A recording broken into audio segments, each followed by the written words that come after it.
Salut tout le monde, j'espère que vous allez tous très très bien. C'est parti pour le petit tirage du jour. Donc je garde le même jeu. À l'intérieur, voilà, c'est comme ça. Le livre, il est comme ça. Les cartes, voilà.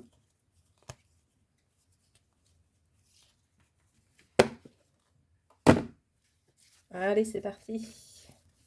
Donc je rappelle toujours quand je mélange que c'est un tirage que je fais pour vous et non pour moi.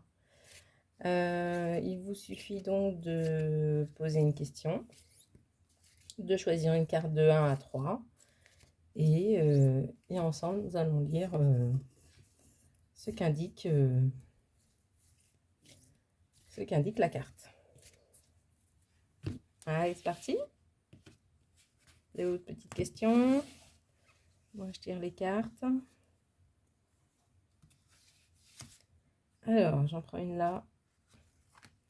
Je vais prendre toutes là ce matin. Carte numéro 1, carte numéro 2 et carte numéro 3.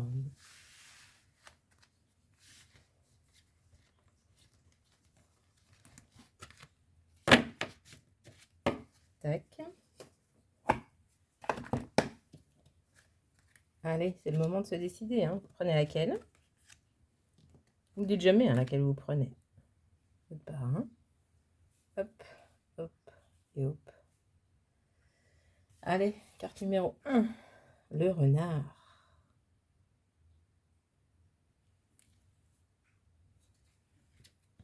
Alors, que dit le renard ce matin? Je prends ma plus belle voix. C'est une carte neutre qui prend la couleur de celle qui l'entoure.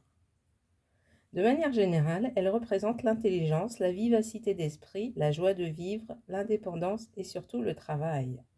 Pour une question professionnelle, elle indique que le consultant va devoir agir avec prudence et intelligence. Il va devoir examiner sa situation ou une problématique avec l'objectivité et réalisme.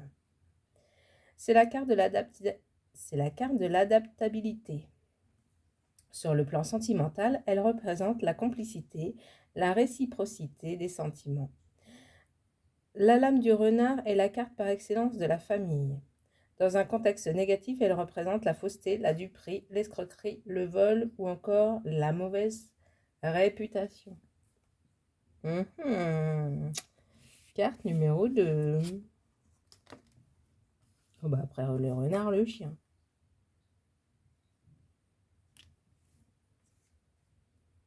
« 18.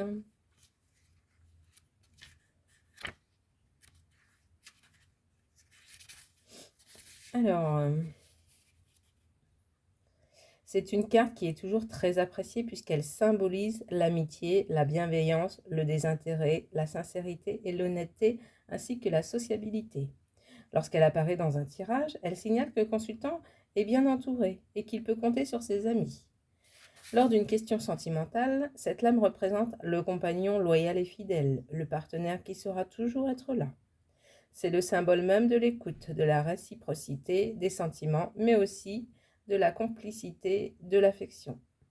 Dans un tirage professionnel, le chien indique que le consultant trouvera du soutien auprès d'un collaborateur, d'un collègue ou d'un supérieur.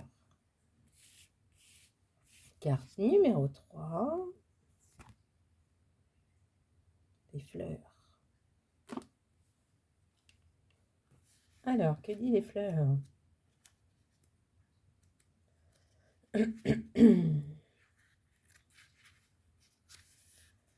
C'est une carte plutôt positive. Elle représente la beauté, la séduction, le charme, la jeunesse, mais aussi les situations et les relations éphémères ou temporaires, les flirts, les aventures sans lendemain.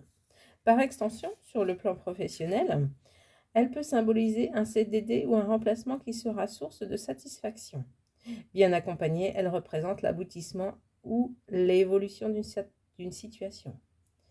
Elle peut aussi également être associée aux cadeaux, aux présents divers, aux négatifs. Elle met en garde contre la superficialité.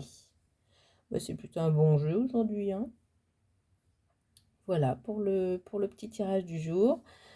Donc, je vous retrouve tous les jours pour le tirage du jour. N'hésitez pas à aller consulter la petite phrase aussi qui dure 15 secondes. La petite phrase positive que je mets sur mon tableau. Et puis les autres choses, si vous avez envie d'aller voir. Faites bien comme vous avez envie, hein, c'est normal. Je vous souhaite une très très belle journée et je vous dis à demain. Salut, salut!